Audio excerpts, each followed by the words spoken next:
modestamente la parte más importante del Congreso, el concurso de los jóvenes estudiantes. Tengo el honor de convocar al jurado, que tendrá la obligación y el placer de escuchar a los ponentes, los cuales dispondrán de 6 minutos cada uno para defender su posición. Convoco en primer lugar al presidente del tribunal, el doctor Jorge Sini, de la Argentina, profesor emérito de la Universidad Nacional de Córdoba.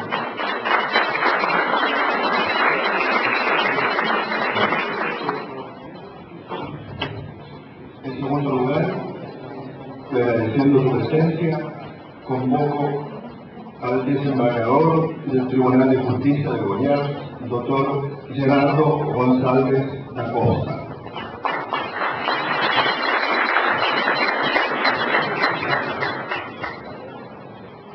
Y en tercer lugar, convoco al copresidente del capítulo Colombia del Instituto Panamericano de Derecho Procesal, el doctor don Martín Bermúdez Muñoz. El doctor Bermúdez viene en camino. Excelente, asiento.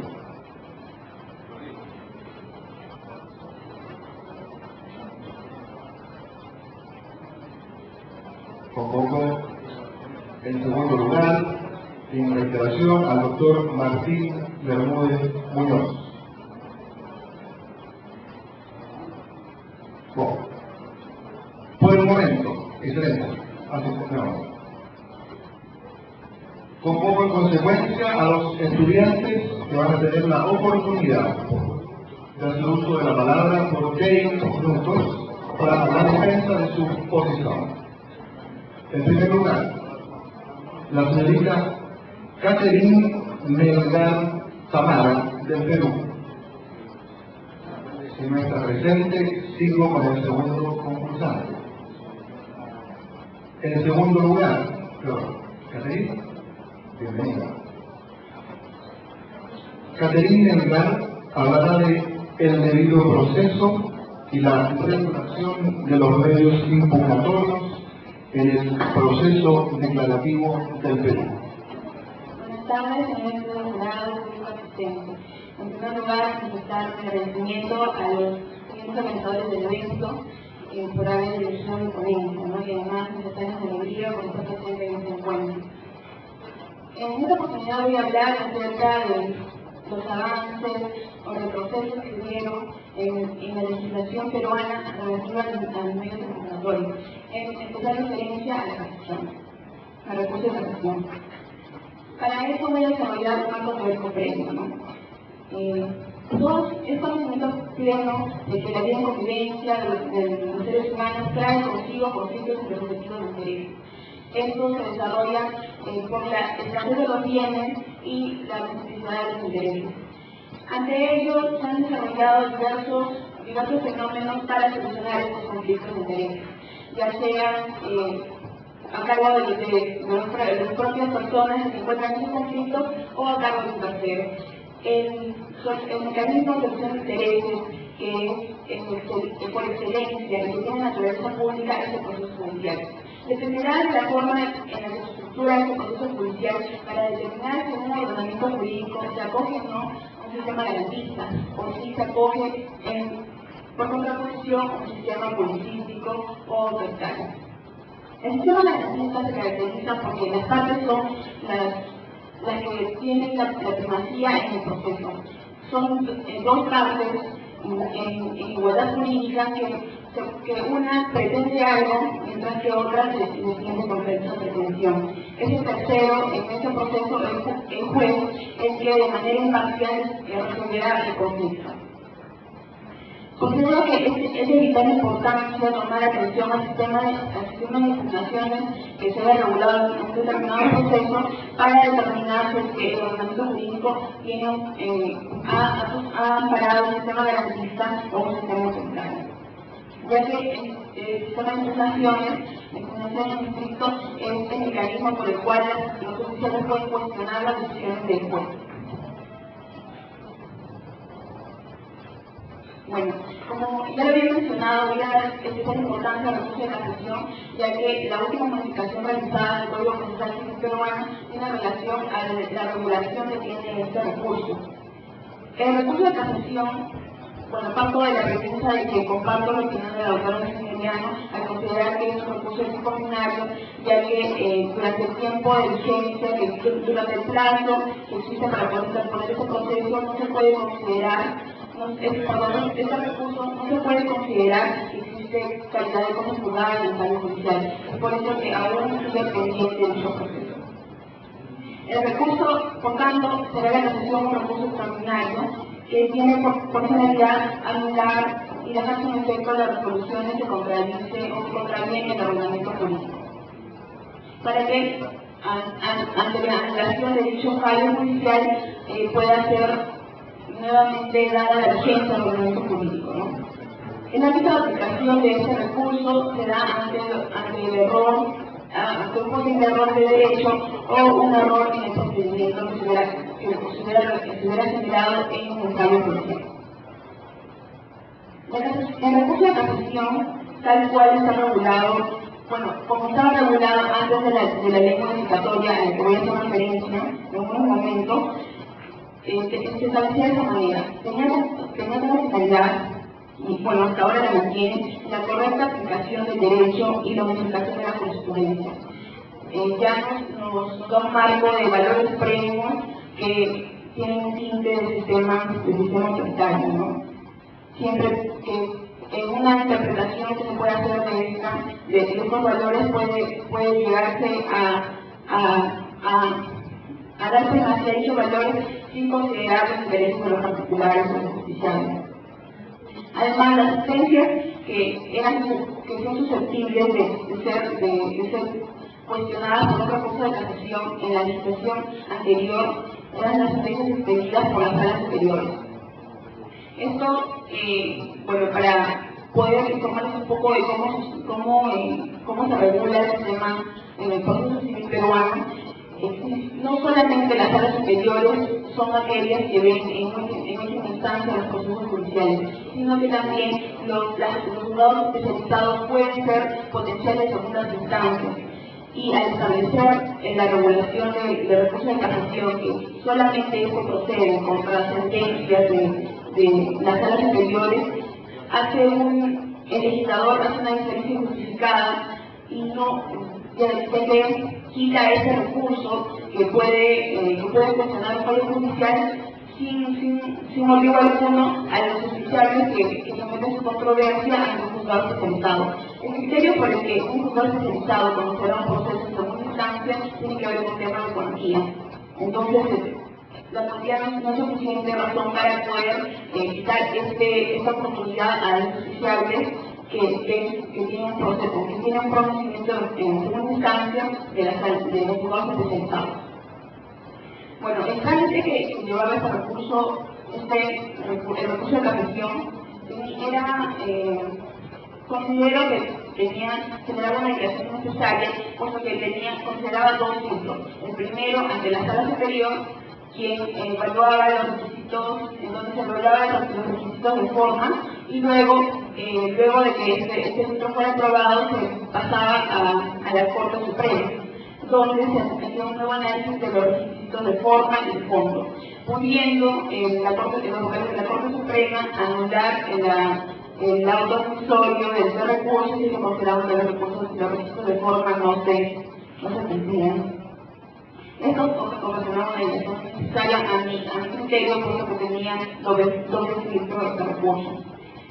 En relación a la ley 29.364, que fue publicada en presencia al día siguiente, el 12 de mayo de 2009, el día que fue publicado, se hicieron diversas modificaciones, ¿no? La finalidad del recurso de casación se mantuvo incólume y se siguió la misma línea de que es su principal finalidad la adecuada aplicación del derecho objetivo y la uniformidad de la jurisprudencia. Además, siguió En el mismo sentido, se mantuvo que solamente las sentencias que podían ser cuestionadas por este recurso de casación serían las que fueran emitidas en segunda instancia por las salas superiores. Considero que, como ya se había manifestado, esta es una disposición que a mi parecer incluso es inconstitucional porque la Constitución política peruana establece que todos tenemos derechos de igualdad y es una diferencia justificada que se le prive de este recurso a las personas que, a los justiciables que someten su controversia, que por cuestiones de cuantía u otros criterios tengan como segunda instancia un juzgado especializado y no una sala superior. Es por eso que considero que se desaprovechó el momento de esta reforma para poder modificar este criterio en la regulación del recurso de casación. Sin embargo, considero que hubo una ventaja de esta regulación en materia del trámite que se dará al recurso de casación, puesto que ahora ya no se tendrá que pasar por el doble filtro, sino que será la Corte Suprema la única que analice si se cumplen o no los requisitos de fondo y de forma. Ya que ahora el justiciable tiene la oportunidad de poder plantear su recurso de casación ya sea ante la Sala Superior ante la Corte Suprema. En el primer caso, cuando se plantee ante la Sala Superior, será que la Sala Superior sin mayor trámite, es decir, sin evaluación alguna, remitirá el recurso más el expediente a la Corte Suprema, mientras que cuando se plantee el recurso ante la Corte Suprema, después de la evaluación de cumplimiento de los requisitos de forma y de fondo, después de esa evaluación solicitará el expediente a la sala superior. Con esto se evitará el doble filtro que ya les había mencionado y se permitirá una mejora en el trámite y mayor rapidez. Bueno, considero que con esta última modificación en materia de recurso de casación, considero que en realidad se desaprovechó el momento para modificar muchas de las cuestiones que quedaron pendientes con la regulación anterior.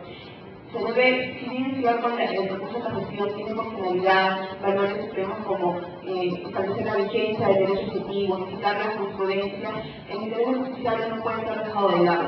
Y en el punto específico en que les había mencionado, de que solamente por una diferencia de criterio, de que solamente sean cuestionables por este recurso, las sentencias emitidas por las salas superiores se hace una diferencia justificada y hasta inconstitucional, a mi parecer. Considero, bueno, que es importante este tipo de eventos para... Muchas gracias.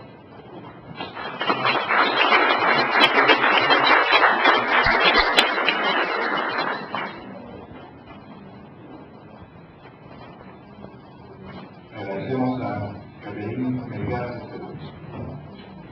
Convoco a doña Jennifer Rodríguez de Colombia. Jennifer Rodríguez de Colombia.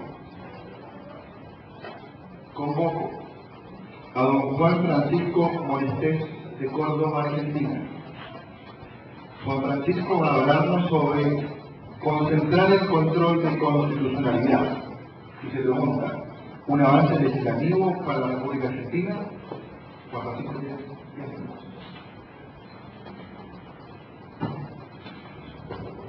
Buenas tardes y muchas gracias. Es una alegría estar acá. Concentrar el control de constitucionalidad. ¿Un avance legislativo para la República Argentina? Argentina tiene un Estado de Derecho, democrático, republicano y federal. El Estado de Derecho, una de sus bases, es la sujeción de todos los actos a las leyes, y de estos y de las leyes, en última instancia, a la Constitución Nacional. Cada vez es más necesario invocar la inconstitucionalidad de las normas para llevar adelante ciertas pretensiones. Entonces, hoy me quiero enfocar en esto, el proceso para invalidar una ley. Históricamente existieron sistemas políticos, lo hacían parte del Senado, Francia, la misma Argentina, o los sistemas judiciales, donde creo que debe estar ese control incluido. Dentro de lo que es el control judicial, encontramos el control difuso y el control concentrado como las dos grandes clasificaciones. El sistema difuso es aquel en el que todos los jueces pueden declarar inconstitucional una norma y se basa en la supremacía de la Constitución sobre todos los ordenamientos políticos y en el valor normativo inmediato y exigible de las normas constitucionales. Por otro lado tenemos el sistema concentrado. Este sistema tiene sus raíces en un proyecto de Kelsen del año 1820, que es un proyecto para la Constitución de Austria. Él mismo se encarga de decir que este es un control que en realidad lo que hace es confrontar normas en abstracto, que es un nuevo órgano y que va a estar conformado por juristas expertos. Y aquí es donde me quiero detener. ¿Por qué?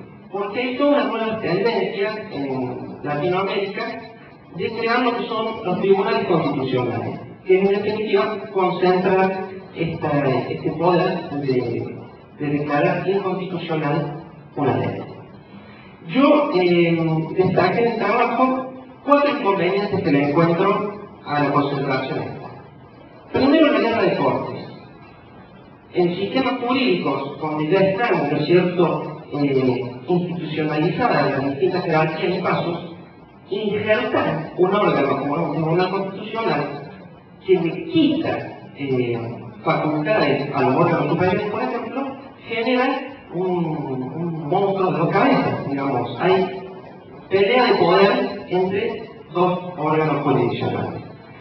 Y he visto en distintos países donde se han implementado que se crean como forzadas categorías jurídicas para tratar de acomodarlo en una o en otra. Legalidad ordinaria, trascendencia constitucional, cosa juzgada constitucional. Entonces se quiere ir de esta manera viendo para dónde va el caso. El segundo inconveniente es que el tribunal funciona como un legislador negativo. Anula normas. El tribunal actúa directamente anulando una norma. Y en muchos casos, en los principios de estos sistemas, lo hacía con efecto en la OMS, que esto se ha tenido que ir atenuando en los países donde esté en funcionamiento. La tercera objeción tiene mucho que ver con lo que es mi país, es la objeción federal.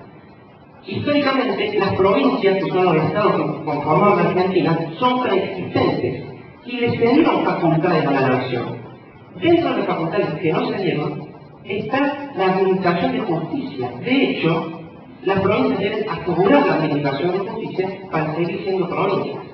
Si nosotros hablamos de crear un órgano que va a ser dependiente del poder federal, los jueces locales que hoy pueden declarar inconstitucional una norma van a tener que enviar esas causas a la órbita federal. Y la cuarta cuestión, y que creo que es un poquito la más importante, es la que yo he calculado como cuestión política. Hoy un poco acá se habló del tema del gobierno de los jueces. Históricamente,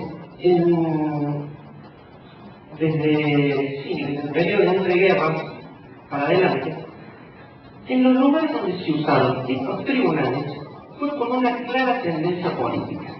Es decir, el poder ejecutivo, la administración, tenía que hacer cambios, virajes rotundos en la política y contaba con una administración de justicia que no le era dependiente o que no lo ayudaba. Entonces, ¿qué hacía? Se creaba un órgano, Tribunal Constitucional, donde todas las decisiones que en última instancia ya no tenían contenido jurídico, sino político, filosófico o de otra índole, iban a parar ahí, y este tribunal, que había sido creado por el poder político, era favorable a él. Y este es uno de los inconvenientes más graves que le encuentro, esta especie de falta de independencia. Me permito citar acá al doctor Vidal Campos, donde hablando justamente del poder, él nos dice: es necesario controlar estas fuerzas. Hay que evitar la concentración de poder para poder salvar la libertad. Un régimen político-jurídico depende de la distribución del poder.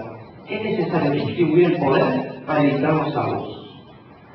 Entonces, para terminar, concluyo diciendo que Pienso y digo que sería un retroceso en mi país, en la Argentina, concentrar el poder de constitucionalidad, o sea, la capacidad de carácter constitucional una norma. Y digo que el sistema que está vigente, el discurso, es eficaz para lo que es la administración de justicia. Muchas gracias.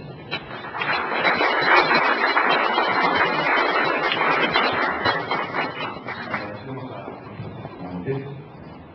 la claridad y la precisión de los convoco a don Federico Barquín, de Buenos Aires. Federico Barquín, de Buenos Aires. Convoco en consecuencia a doña Betiana Ferrari, de Rosario, Argentina, quien presentará su ponencia denominada Teoría General del Proceso. ¿Qué estamos esperando? Betiana, dispone de 10 minutos. Muy buenos días a todos. Mi nombre es Betiana Ferrari. Soy estudiante de Derecho de la Universidad Nacional de Rosario, Argentina. En primer lugar, quiero agradecer a las autoridades del Instituto Panamericano de Derecho Procesal, ideólogos de este concurso, y a los organizadores de este congreso acá en el gobierno. La ponencia que voy a desarrollar brevemente se titula Teoría General del Proceso, ¿qué estamos esperando? Teniendo en cuenta las especiales circunstancias de este encuentro, el desarrollo va a ser en dos idiomas. En primer lugar, en la lengua local, y en segundo lugar, en mi lengua materna. Ya medio especulo que cruzaban las primeras ideas da una teoria geral do direito processual, mas, infelizmente, ainda não há unidade de opinião na doutrina. Que implica uma teoria geral do processo? Supõe entender ao processo através do conceito único. A doutrina tradicional entende que estes conceitos são ação, processo e jurisdição. Nós entendemos que estes conceitos são equivalentes, têm o mesmo valor. Ponto. Uma ação sem processo não existe, porque é impossível resolver conflito. Y un proceso no puede iniciarse sin acción. Y al resultado, sin acción, sin proceso, es pura arbitrariedad. En primer lugar, vamos a dar brevemente los conteúdos de estos conceptos. A acción es la llave del proceso, mas no es suficiente o ejercicio de acción para iniciar el proceso. Es necesario también dotarla de conteúdo. Este conteúdo es apresentado. A acción serve para pedir y apresentado es un pedido. Un proceso, a partir de este pedido, iniciamos el proceso. Un proceso es un debate onde participa tres pessoas. O autor, que presenta uma coisa, o juiz, que traslada essa representação, e o demandado, que recebe esse traslado e, eventualmente, lo resiste. Consequentemente, a jurisdição é a atividade do terceiro que vai resolver o conflito. Durante o processo, esta atividade consiste en llevar a su instancia. Esa relación debe ser feita manteniendo su lugar imparcial y neutro. Para esto implica la igualdad de las partes manteniendo el equilibrio de la relación processual. Junto a estos tres conceptos, consideramos apresentados como conceito fundamental da teoria geral do processo. A apresentação é o que eu fico através da ação. A ação serve para la presença es un pedido. Cuando la presença está en la realidad social, tem dos sujeitos, pretendencia y resistencia. Nos llamamos a esta presença social. Mas, cuando esta presença muda a nivel jurídico, tem tres sujeitos, o autor, o juiz y o demandado. A esta presença damos o nome de presença processual. Então, a ação pode ter diferentes conteúdos, ou seja, pode ter diferentes defensores. Mas essa diferença não pode determinar o que a ação, processo e jurisdição sejam diferentes, somente se a presença são diferentes. No juízo penal, o processual é punitiva. No juízo civil é por carga de danos. Mas sempre vai estar inserida na ação e vai dar começo ao processo que será dirigido pelo juiz. Nós entendemos que nossas ideias são só isso, simples ideias, mas temos a esperança de que ajudem a fornecer uma base para uma teoria geral. Ahora sí, en idioma. La teoría general del proceso es una deuda del derecho procesal de larga data. Hace ya medio siglo se buscaban las primeras ideas de una teoría general del proceso, pero lamentablemente aún no hay unidad en la opinión doctrinaria. ¿Qué significa una teoría general del proceso? Supone entender al proceso como uno solo, y esto a través de conceptos únicos. La doctrina tradicional entiende que los conceptos que permiten formar una teoría general son acción, proceso y jurisdicción. Entendemos que estos tres conceptos tienen equivalencia científica y que son necesariamente interdependientes, porque si no tenemos acción no podemos iniciar un proceso, pero si tenemos solo acción no podemos resolver el conflicto. Y la jurisdicción sin acción y sin proceso es solamente arbitrariedad. Vamos a ver brevemente el contenido de estos conceptos. La acción es la llave del proceso, pero el simple ejercicio de la acción no es suficiente para resolver el conflicto. Es necesario entonces insertarle la pretensión. Esta pretensión le da contenido a la acción. Entonces la acción sirve para pedir y la pretensión es lo que pido. A partir del ejercicio de la acción, traslada un conflicto existente en el plano de la realidad social al plano judicial. Y se abre el proceso. El proceso es un método de debate dialéctico que debe presentar una serie de instancias lógicas consecuenciales a saber: afirmación, eventual negación, confirmación y alegación. Sin estas instancias desarrolladas en este orden, no existe proceso. Consecuentemente, la jurisdicción es la actividad del tercero que va a resolver el conflicto. Durante el proceso, esta actividad consiste en conectar las instancias, y esto debe hacerlo a carácter de igualdad de las partes, manteniendo su lugar de imparcial e independiente. Finalizado el proceso, muda esta función y pasa eventualmente a que no compone el litigio mediante dictado de una sentencia. A estos conceptos fundamentales agregamos con igual jerarquía el de pretensión. Pero esto, abordándolo desde una perspectiva diferente. El cierre está en distinguir la pretensión social de la pretensión procesal. La pretensión social se da en el plano de la realidad social y tiene dos sujetos, pretendientes y resistentes. Cuando esta pretensión se descarga en una acción y se traslada al plano jurídico, se agrega un tercer sujeto, el juez, y se transforma esa pretensión social en pretensión procesal.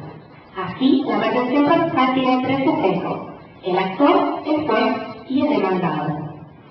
En la acción puede insertarse en consecuencia diferentes pretensiones, es decir, la acción porta diferentes contenidos pretensionales, pero esta diferencia no puede determinar que los conceptos de acción, jurisdicción y proceso sean diferentes, solo las pretensiones son diferentes.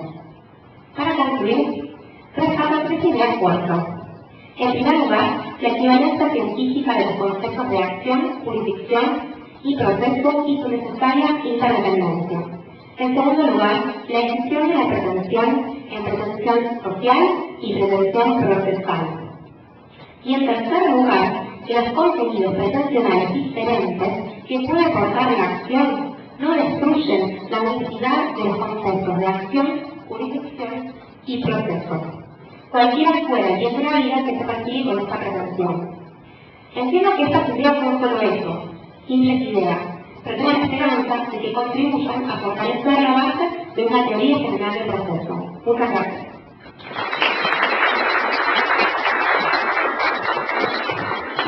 Gracias, Delia. Convoco a la señorita Laura Herrera de Colombia. La señorita Herrera nos hablará, y su tema es la legitimación coactiva en los procesos colectivos desde la perspectiva del debido proceso. Muy buenas tardes a todos los participantes, buenas tardes al jurado. Pues, como lo dijimos anteriormente, vengo para hablar de la legitimación coactiva en los procesos colectivos desde la perspectiva del debido proceso, y si bien es sabido, a partir de esta intervención estatal de los tipos de estados anteriores, la sociedad se sublevó ante tal abuso estatal con la finalidad precisamente de hacer reconocer sus derechos. Tenemos pues que los derechos colectivos surgen precisamente a partir del fracaso estatal y de las leyes al no tener ese buen desenvolvimiento en su función pacificadora de justicia.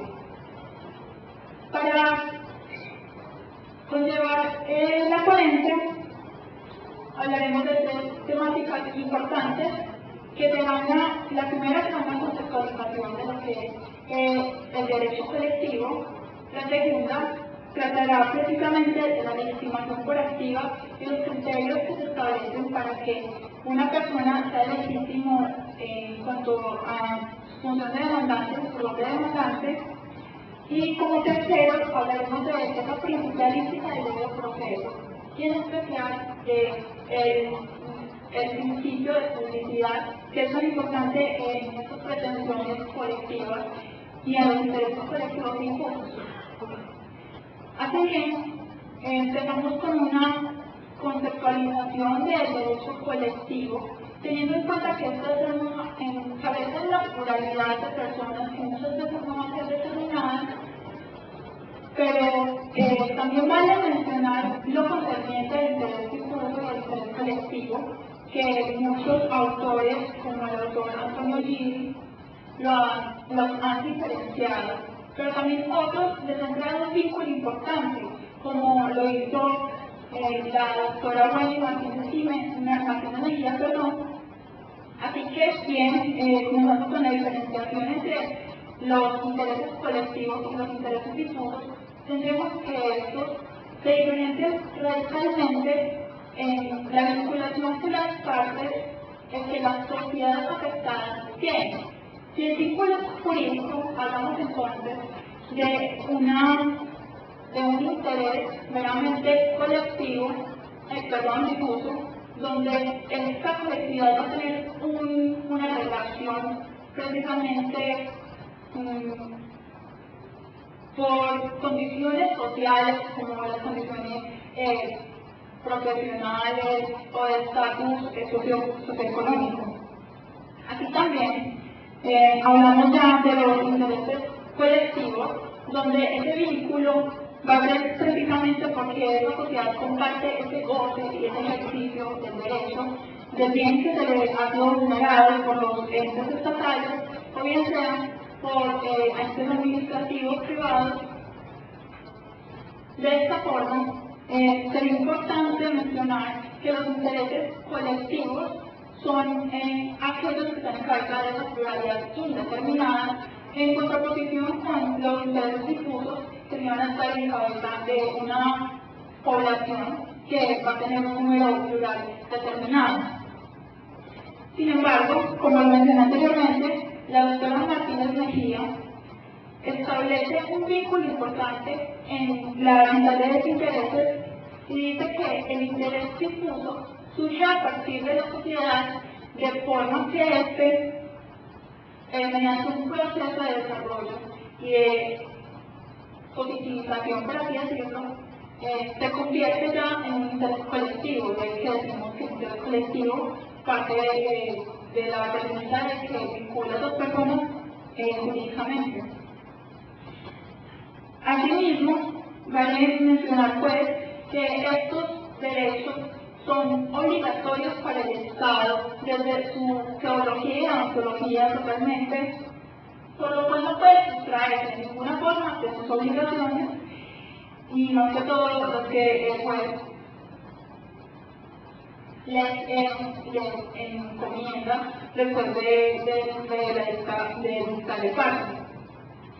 Así bien, es importante también mencionar, ya luego de esta conceptualización, lo concerniente a la legitimación por activa, toda vez que ha sido siempre un conflicto de decidir quién va a ser el encargado de establecer los criterios por los cuales una persona va a ser legítima para ser el demandante o el actor de tales pretensiones.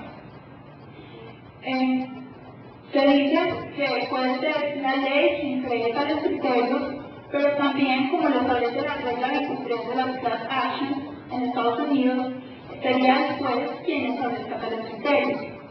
Pero es de rescatar que lo ideal es que se establezca un marco legal en el cual el juez pueda desenvolverse para analizar tales criterios, como lo hace el Código Modelo de Proceso Selectivo para Latinoamérica, que además de establecer estos criterios, también sirve de incentivo para aquellas personas que puedan participar de tales procesos plurales.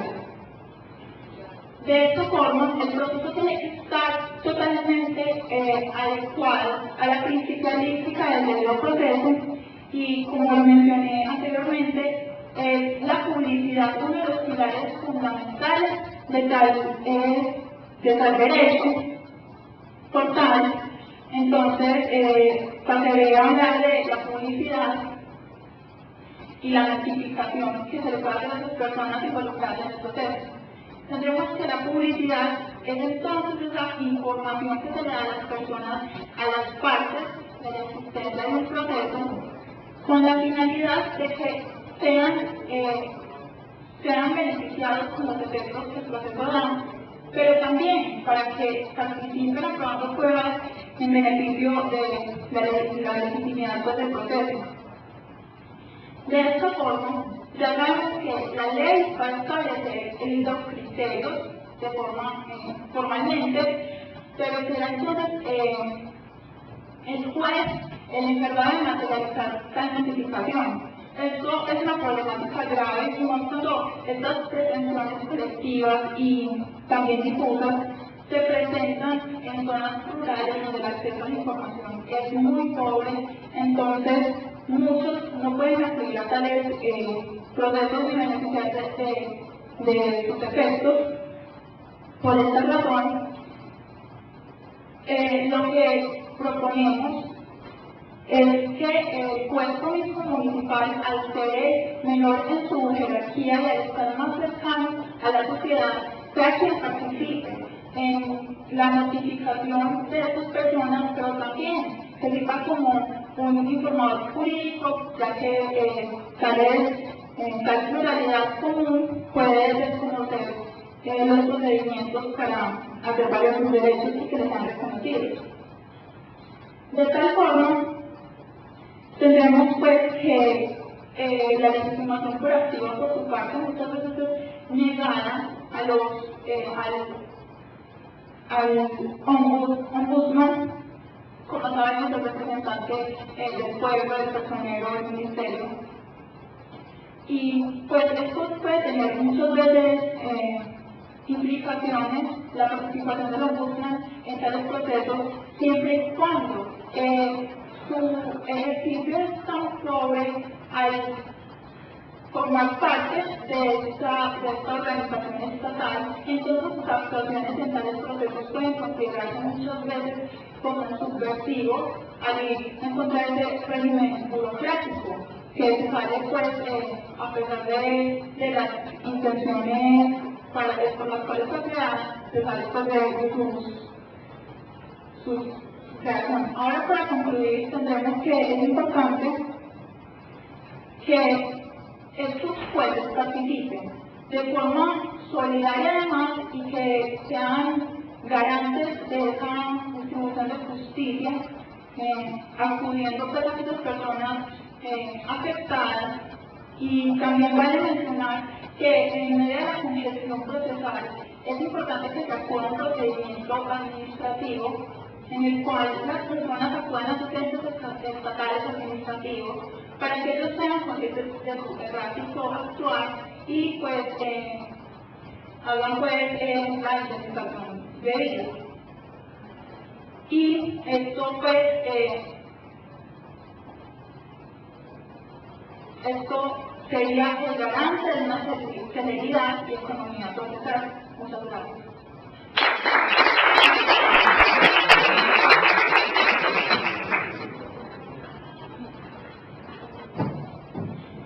Muchas gracias, Laura.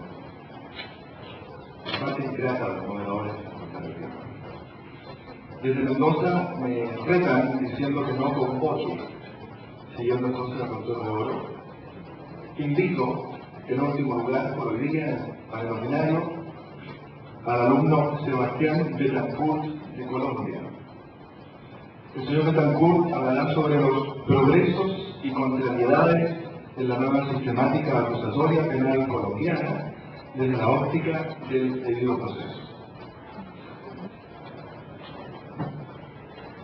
Muchas gracias al Instituto Panamericano de Derecho Procesal y a la Universidad Autónoma Latinoamericana por brindarme esta oportunidad para estar aquí compartiendo una breve reflexión. Vengo entonces en representación del Semillero de Investigación en Derecho Procesal para debatir sobre la nueva sistemática acusatoria impuesta en nuestro país desde la óptica del debido proceso en cuanto a las ventajas que ha traído, al igual como las contrariedades que vendría a ser. La Constitución del 91 fue la primera en toda la historia constitucional de nuestra nación en consagrar un sistema de orden acusatorio. Sin embargo, debido a diferentes deficiencias de orden legislativo y aunado al hecho de que la Fiscalía quedó en principio mal diseñada, no fue sino hasta el 2004 su efectiva materialización. Ahora entonces, ella consta el nuevo proceso de enjuiciamiento penal consta de dos etapas básicas. Una primera de investigación y una segunda que corresponde al juicio o proceso jurisdiccional como tal. Esta primera etapa de investigación se compone a su vez de dos subfases. Una primera de indagación preliminar y la segunda de investigación formal como tal. Esta etapa de investigación preliminar es eminentemente contingente toda vez que no es necesaria en todos los procesos. Allí se redactan diversos actos urgentes por parte de la Fiscalía y su Policía Judicial para verificar que, al menos objetivamente, haya la comisión de una conducta política. Puede entonces acabar en cuatro alternativas. La primera de ellas es sobreseimiento o ejecución de la causa, un archivo de diligencias, aplicación del principio de oportunidad o formulación de imputación. Para evitar que se continúe su curso, entonces se formula imputación satisfaciendo una etapa probatoria de inferencia razonable, es decir, una sospecha fundada, una diferencia lógica de que efectivamente la conducta punible se ha cometido. Inicia a partir de este momento una investigación formal donde la Fiscalía, aunada con su Policía Judicial, adelantará todos aquellos actos investigativos en aras de construir su pretensión punitiva. Ahí tiene una gran participación en juez de control de garantías toda vez que hará un control anterior o posterior de los diversos actos investigativos que vulneren derechos fundamentales. Una vez culminada esta fase, se pasa ahora ya al proceso jurisdiccional como tal, mediante la Fiscalía presentando su nivel acusatorio, satisfaciendo, claro está, un estándar probatorio más exigente, como lo es la probabilidad de verdad que la conducta punible existió y que el imputado, ahora acusado, es un autor o partícipe. Ella entonces hará lo pertinente de cara al descubrimiento de elementos materiales probatorios y se le facilitará a la defensa la posibilidad de corregir diversos hierros o errores que hayan al interior de la actuación. 30 días luego hay una nueva vista que es la audiencia preparatoria, donde le corresponde ya al abogado de la defensa hacer lo pertinente al descubrimiento de sus elementos materiales probatorios. Y es una última oportunidad para que ejerza un control sobre posibles irregularidades irregularidades que se hayan surtido en toda la actuación penal, lo cual no excluye al juez un papel activo en todo momento para velar por dichos presupuestos. Entramos ahora entonces a la etapa clave y neurálgica de la nueva actuación penal, como es la audiencia pública de juicio oral. El debate es eminentemente probatorio y bajo el estándar probatorio más exigente, como lo es la condición por parte del juzgador más allá de toda duda razonable. Practicados entonces los medios de prueba, cada una de las partes tendrá un breve tiempo para sus alegaciones finales y en ese mismo momento se dictará el sentido del fallo. Como primera gran ventaja que trae la nueva sistemática acusatoria consiste en que ahora hay inmediación, concentración probatoria, lo cual no existía en los antiguos modelos de índole inquisitivo, donde la Fiscalía decretaba y practicaba las pruebas desde esas ambas humanidades, descontando con ello o repercutiendo el derecho de defensa para el acusado, de tal suerte que este ya llegaba condenado desde la resolución de acusación, lo que hacía que el juicio público que en estos mecanismos, que en estos modelos se ejecutaba era una simple audiencia formal en la que no se practicaba ningún medio de prueba. Allí entonces hay una nueva gran ventaja, toda vez que se diferencia entre elemento material probatorio y medio de prueba. Ello no es una simple distinción terminológica, tampoco hay una diferencia abismal.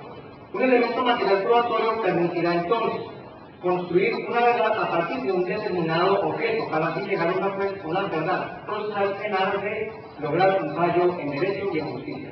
En cambio, el medio de prueba será el mecanismo legal en virtud del cual se introducirá tal elemento de prueba a la convicción del juez. La segunda gran ventaja principal que trae la ley 905/2004, es decir, el nuevo Código de Procedimiento Penal, consiste en la creación de índole constitucional también del juez de control de garantías, es decir, el juez de la constitucionalización, toda vez que tiene la carísima tarea de velar en todo momento de la actuación con el adecuado respeto por los derechos fundamentales del judicial, imputado o acusado. Ante él entonces se harán los controles, como se ha mencionado, de cara a los actos investigativos que resuelven derechos fundamentales. Ante él se formula la audiencia de imputación e igualmente se decretará y se ordenará la captura del procesado.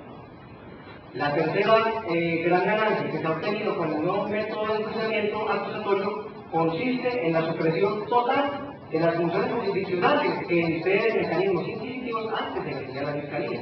La Fiscalía entonces era una instancia inferior del proceso judicial colombiano, haciendo que este fuera de 3 grados al interior de la actuación penal. Ahora no, la Fiscalía es un simple requerente público de la acción punitiva estatal, toda vez que es un ente eminentemente investigativo y acusador, respetando así entonces con ello la reserva constitucional que implica todo el debido proceso y con mayor razón aún en la actuación penal, toda vez que allí hay un derecho importantísimo como es la libertad de por medio. En virtud de esta nueva mejora, ya la Fiscalía no decreta prueba, lo cual ahora lo hace en un juez de conocimiento.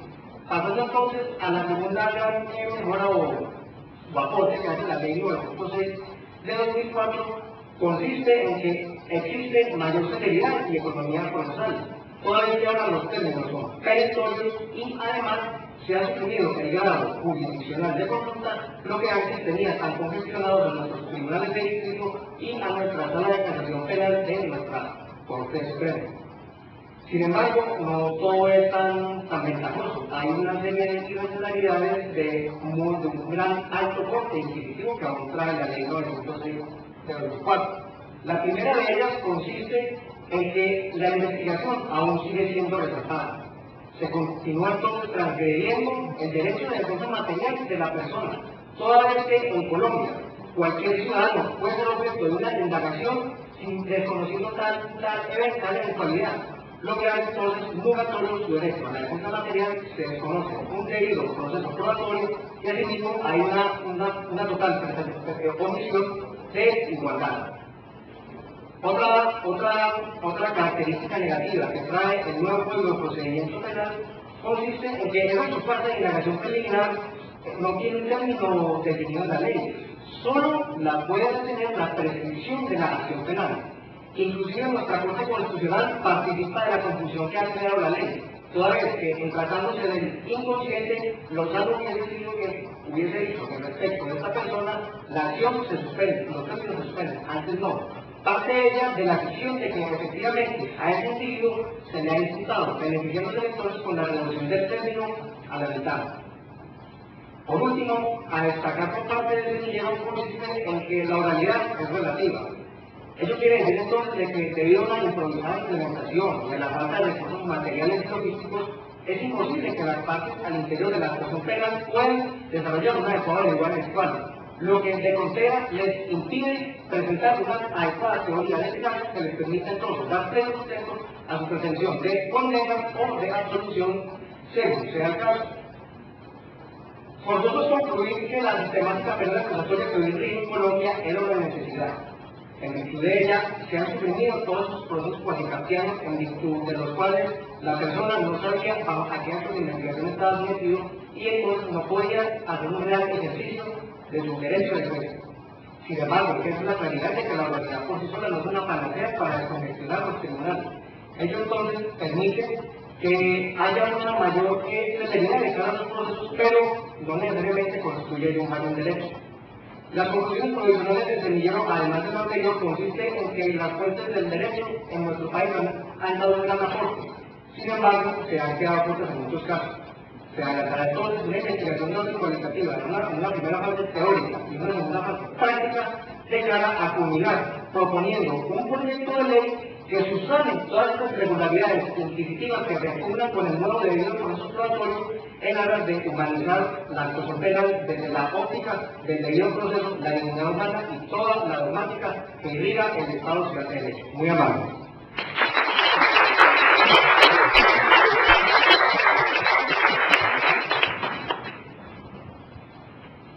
Agradecido. Con esta ponencia ponemos término al concurso de estudiantes. Agradecemos al público presente.